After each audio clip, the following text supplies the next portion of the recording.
في الضروع الواقية عن الرضا عليه السلام قال: إذا كثر الوباء في بلد فقولوا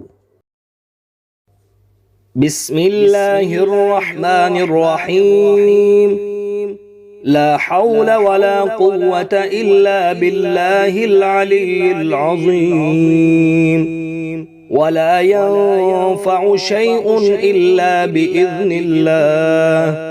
توكلت على الله، ولا يأتي بالشفاء إلا الله ما شاء الله. لا يصرف السوء إلا الله.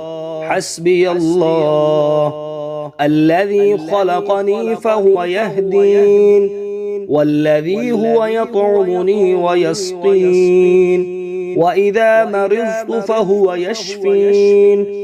وننزل من القرآن ما هو شفاء ورحمة للمؤمنين.